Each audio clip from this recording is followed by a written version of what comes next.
अरे देखते जा बाबू पूरा मिथिलांचल हिले।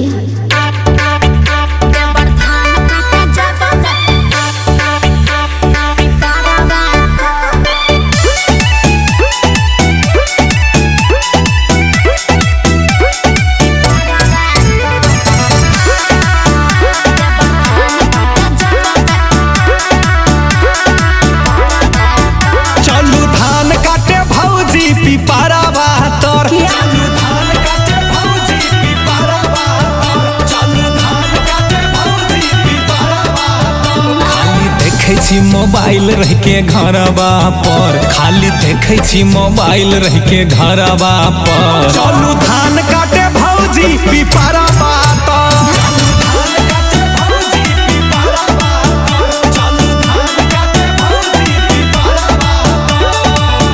अरे चलू न ये नहीं तो बाप बहुत मार मारते। नहीं वो सब हम नहीं जाने हम नहीं जाए तो नहीं जाए। देवर धान काटे जबौ न पिपरवा पर गोर फिसलै छै चले में डबरिया पर गोर फिसलै छै चले में डबरिया पर देवर धान काटे जबौ न पिपरवा पर।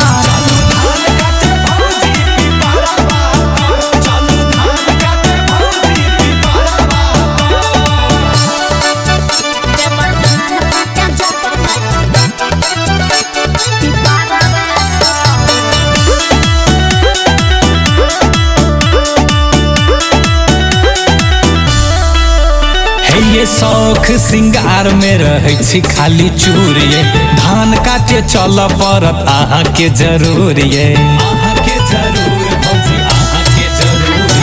शौख सिंगार में रहे छी खाली चूरिये धान काटे चल परत आहा के जरूर ये। हसुआ लेके ठाड़ छी दुआरवा पर किया हसुआ लेके ठाड़ छी दुआरवा पर देवर धान काटे जेबौ ने पिपरवा।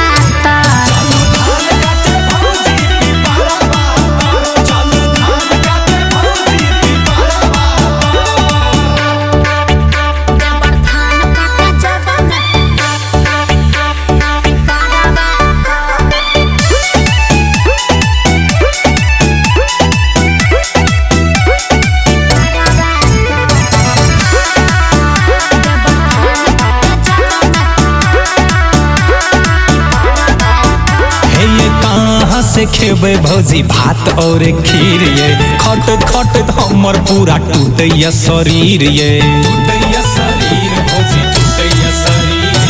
कहाँ से खेबे भौजी भात और खीर ये खट खट हमर पूरा टूटैया शरीर ये। रोज तरस खाऊ चेहरवा पर